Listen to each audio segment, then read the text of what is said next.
I'm Casey. Uh,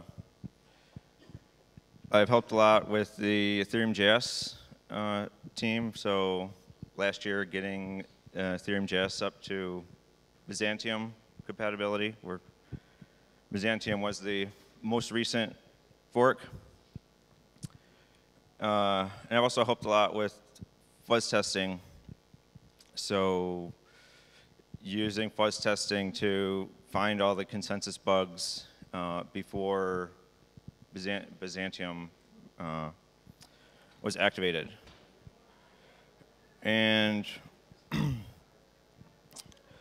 not going to talk, well, the point isn't to talk about formal verification. More the point is to sort of get the options between unit testing and all the way to formal verification.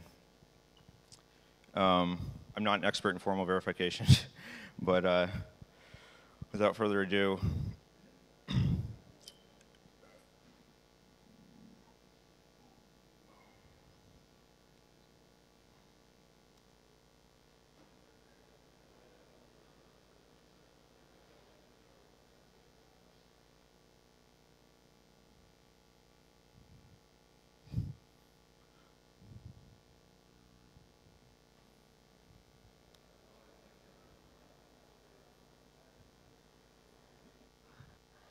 excuse me.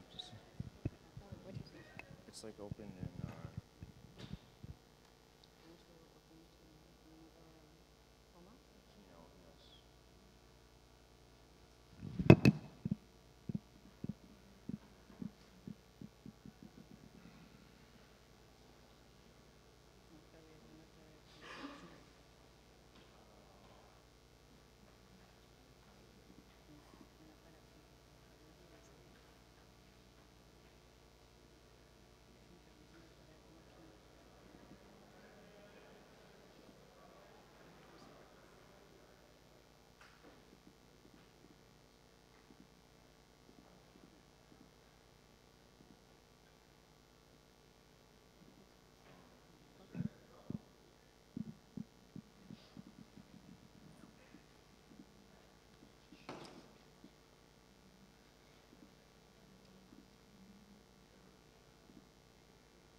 I'll just do it without.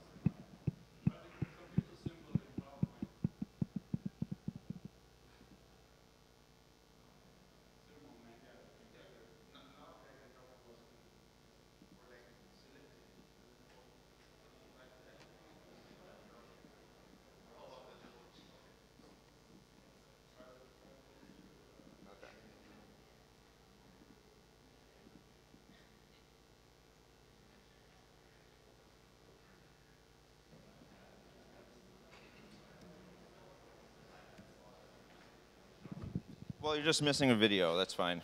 So the EVM is a stack machine, and every bug that we find, or whether it's a bug in the client or a bug in the contract, the point is that the stack machine is not working as intended. And if you don't know what a stack machine is, then this video would have showed you. But the 3 gets pushed onto the stack. This blue circle is the stack.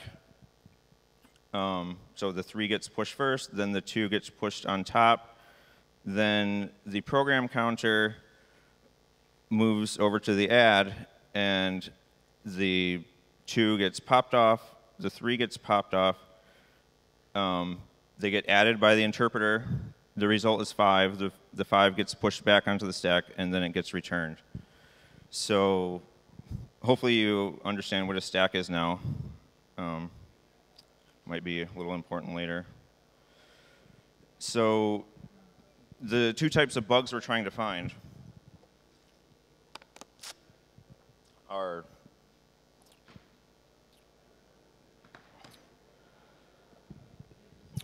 bugs in clients and bugs in contracts. So let's talk about bugs in clients first. So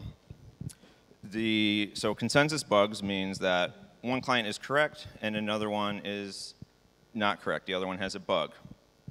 It's not really a big deal to the average user. It's only a concern that keeps you awake at night if you're either a client developer or an exchange operator, because, well, if you're an exchange operator, it could potentially be used to steal Ether from you, and if you're a client developer, then you'll have to wake up in the middle of the night if one of these bugs is found. And this happened in Thanksgiving 2016. And so the next time around, Thanksgiving 2016, were some denial of service. There were some DOS hard forks, Spears Dragon and Tangerine Whistle. And before those releases, the clients were not fuzz tested. So we wanted to try to prevent the same thing from happening for the next fork, and so we started fuzzing. The type of bugs that fuzz testing can not detect is when it's the same bug in all the clients. If you have an executable specification like KEVM, then you could potentially detect it because it's sort of a correct reference implementation so that you can fuzz test against. But without that, if all the clients were incorrect, then that is like the worst thing that you can imagine. I mean, so a consensus bug is actually not that bad because at least you know about it right when it happens, but an implementation bug that's present in all the clients, that's a horrible nightmare because you may not know until days later that it happened. And we've never had one of these except prior to the launch of the mainnet, and even that is only hypothetical if Geth was the only client. Bugs in contracts, you have, bugs in contract code if the person writing the Solidity made a mistake, or bugs in compiler code if the people who wrote the Solidity compiler made a mistake. So types of testing. Unit testing, everybody probably understands. You have to write your test cases one by one, and we spent a lot of time doing this for Byzantium. Thinking hard. Oh, what types of edge cases can we create? What weird sequences of opcodes would be unexpected and might be untested, and everybody working on Byzantium sort of tried to think up test cases, and then once we thought we had thought of them all, then it was sort of, okay, let's go on and get ready to activate the fork. Fuzz testing, these unit tests are automatically generated. So you can run your fuzz tester for a week or for a month, depending how much time you have, and see if you find any bugs. You can also formally verify stuff. We'll get into that later. An important one that is often overlooked is the integration testing. So a couple failures of integration testing, the Wi-Fi crack attack. It was formally verified. It was mathematically proven to be secure. But there was still a vulnerability because the assumptions that under which it was formally verified did not match up with the actual production environment. You could do a hypothetical example for the parity, the second parity wallet bug. Yeah, maybe it's secure if you do everything right, but if you forget to call init wallet, then it's not. Yeah, so like I said, for Byzantium, we did a lot of unit testing. They are called state tests and blockchain tests, and they're run by a multi-client black box test runner called Hive.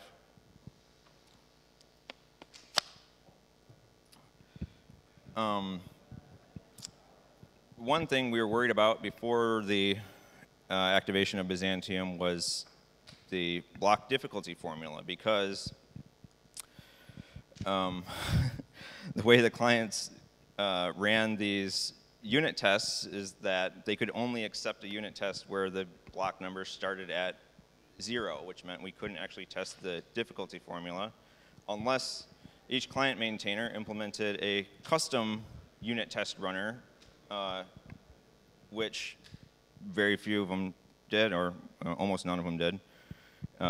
So we just crossed our fingers that there was no, bug in the difficulty formula, or rather the implementation of the formula in each client, and luckily there wasn't. So better than unit testing is fuzz testing. You blast it with a lot of different inputs. Fuzz testing has found a lot of bugs in a lot of projects. But of course, there's multiple kinds of fuzz testing. So the common fuzzing, like these bugs here in Firefox, Internet Explorer, Flash, etc. Majority of those are found with common fuzzing. So it's just an input trying to find a crash. With the Ethereum clients, I don't think we didn't find a single, well, we did find a couple of crashes, but we found even more bugs where the input didn't cause a crash. So if we were just doing common fuzzing, then we wouldn't have found these consensus bugs. So how we find them is with differential fuzzing or equivalence testing. So we, execute one contract. We generate a contract, run it on Geth, run it on Parity, run it on CPP Ethereum. If there's any difference, then it's a consensus bug. So how do we generate these contracts? We have two ways. One is with heuristics-based or targeted fuzzing. You manually write your own custom test generation logic. So you have to be clever, and you have to say, oh, well, maybe if we do like a call, stop. I mean, so it's similar to the mental process when you're handwriting unit tests, except you just write that in code and then sort of add some probabilities to get a bunch of random combinations. Then the other way is coverage driven. So you instrument the code base, and the first coverage driven fuzz tester, AFL, it was a big advance because prior to that, the best, the fuzz testers that found the most bugs were the ones that had the most clever heuristics for generating these test cases. But coverage-driven, it works out of the box on any piece of software that can, whose code coverage can be instrumented, and it automatically discovers the tricky inputs that that developers would come up with, but it comes up with them automatically, and it works out of the box on any piece of software that you apply it to. Some caveats about fuzz testing. You're not going to find all the bugs. Because you never know if you found all the code pass. So just to be clear, the difference between code coverage and code pass. Code coverage is the usual metric you'll see on like GitHub coveralls. Oh, you have 89% code coverage. Okay, we got 100% code coverage. If you have 100% code coverage, does that mean you have no bugs? No. It just means you're hitting every line in the code. It doesn't mean that you're hitting every possible path between lines in the code. So if you hit every possible path between lines, then yeah, then in theory there are no bugs. But you don't know the total number of paths unless you formally verify it. So, and also you may not discover paths that depend on very specific inputs.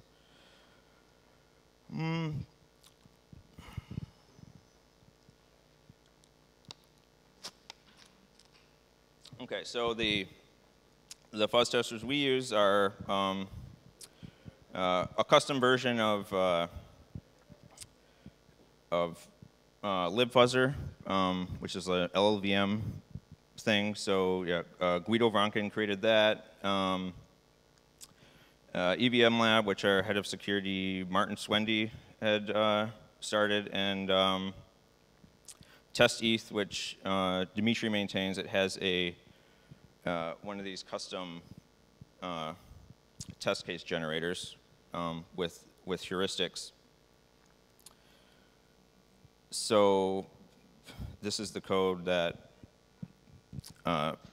generates a random, a sequence of byte code that should be correct.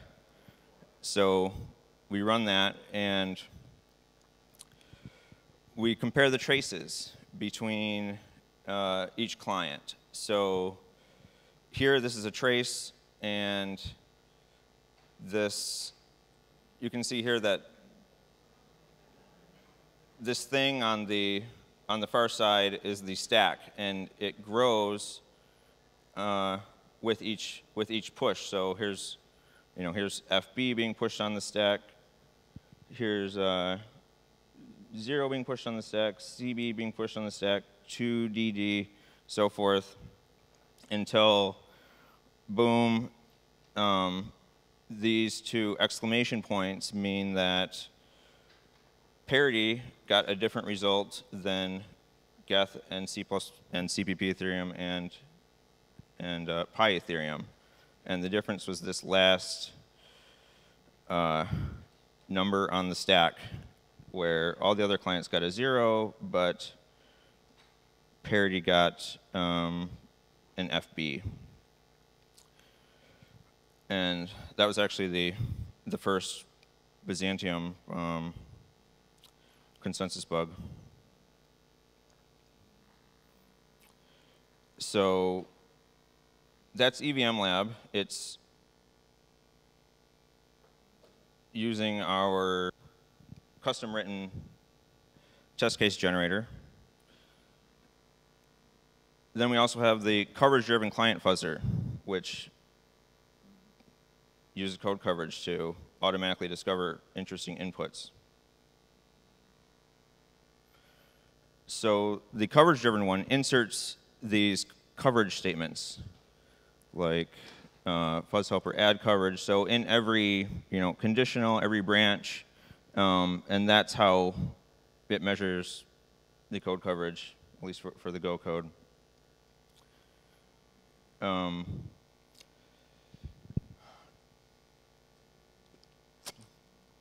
Yeah, So one thing I did with the fuzz testing was get all the traces aligned for coming from each different client, and it was a lot of work, and I was afraid it was going to be a waste of time because some estimates were that, how much would you bet that there's going to be a bug in,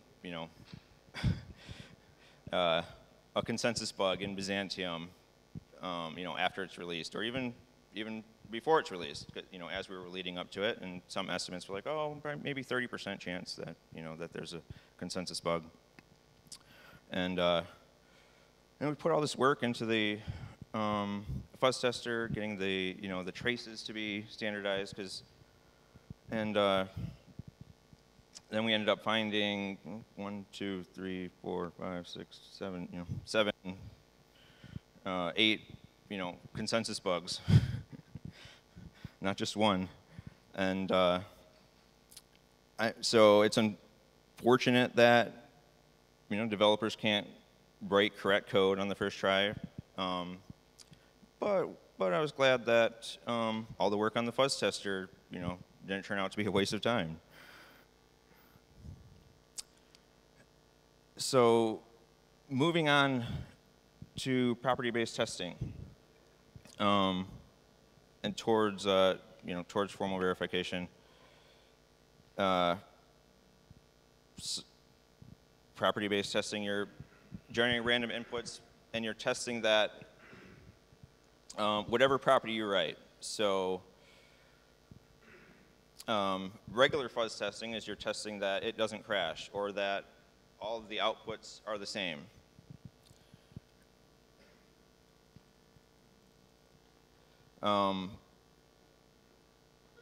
With traditional property-based testing, you have to write a custom test generator, and more recently, there are projects that include a coverage-driven test generator, so you don't have to do that. But we did all this work on fuzz testing the EVM, so we started wondering, well, how can we fuzz test contracts? Idea: you execute an instrumented EVM, measure the path coverage over the bytecode, and then what do you check? Well, when you're testing the clients, you can just easily check, okay, make sure that all the clients have the same output. When you're testing a contract, it's not so clear what you're supposed to test.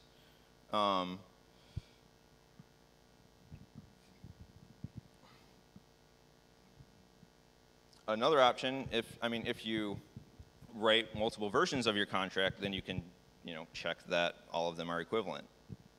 Okay, so that's one relatively easy way out. Because if you have to write your preconditions, your postconditions, your invariants, it's not so obvious what those should be.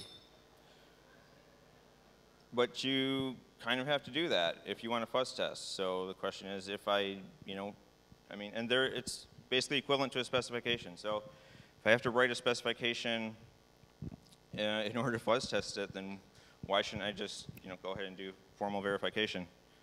Well, good question. Maybe you should.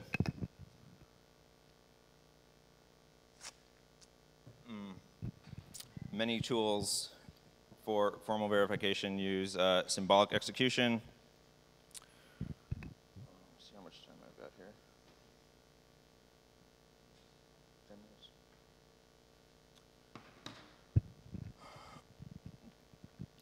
And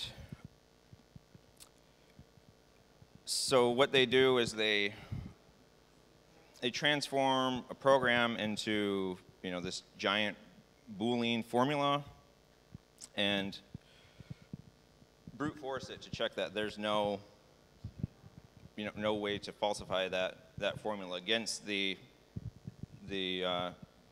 preconditions, the invariants that you have specified. You don't have to write it in OCaml or Haskell. You can formally verify Python code. Uh, and indeed, some of the tools for verifying EVM code is written in Python. So Oyente, with Oyente you can verify certain properties because they have pre-written the specifications for you. So they've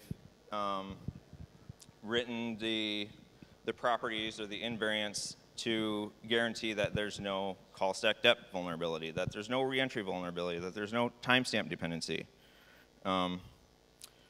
And you can see that in the when you run Oyente, you get the green check mark. Yeah, there's no call stack depth. Yeah, there's no reentry. Yeah, there's no timestamp dependency. And so you're just digging into the Oyente code. You can see how it imports Z3 and uses Z3 to power the this process of guaranteeing that those things can happen. With KEVM, you write your own custom properties, for your applications, and you have to specify those properties. The hard part is that the specification is in a pretty low-level language. So here's an example, specification. I think this is just like, the first part, above the fold, and below that, maybe it's even more complicated. But yeah, so if you want to formally verify something, you have to write a bunch of stuff like this, describing what your application should and should not do. So needless to say, it's not the easiest thing in the world. It doesn't really, the things that work out of the box are just the generic specifications that are pre-written for you, okay? But if you have to write your own specification, and that's, it's like a whole new ball game. And it might be just as difficult, to write a correct implementation in the first place. And if there, yeah, there might be a bug in the verifier. If you're going to put, $1 billion in the contract, then maybe, use multiple formal verifiers and hope they don't all have the same bug. So another type of formal verification is, so Y3 was the initial one in Solidity. They removed Y3. Now it's now they've added a similar thing. It's called an SMT checker. In these invariants are they're easier to write because you can just write them in Solidity, and they'll look like asserts that you're used to if you write unit tests. But they won't catch bugs in the. But if there's a bug in the Solidity compiler, then you won't know. So it could still, in practice, be incorrect and be vulnerable to losing money. But you won't know. So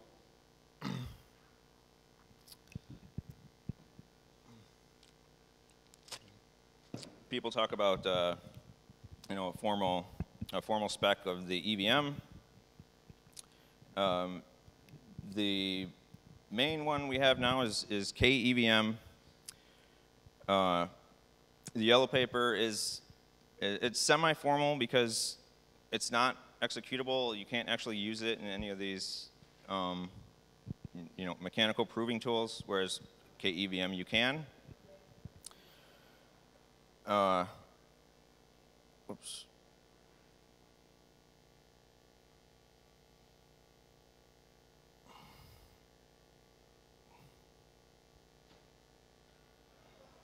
And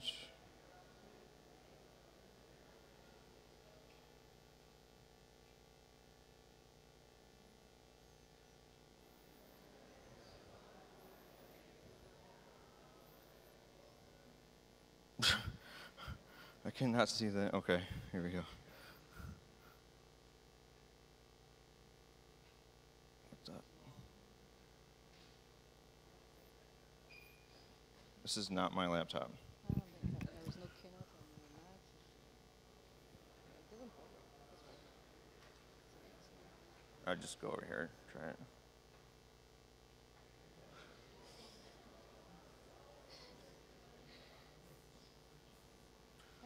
It doesn't. It doesn't want to go.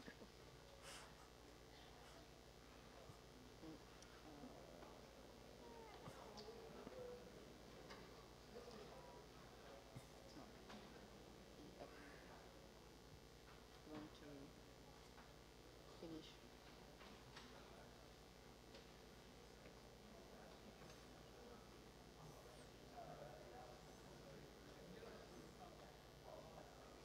Okay, summary. If you don't write a full specification, at least write some asserts, and if you don't write the asserts, if you don't write any asserts, then write a couple implementations.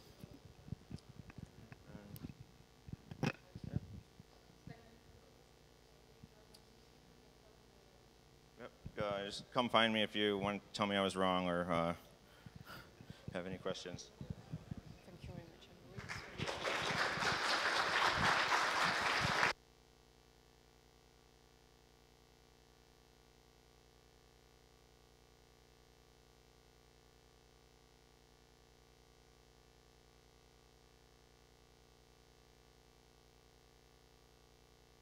I'm really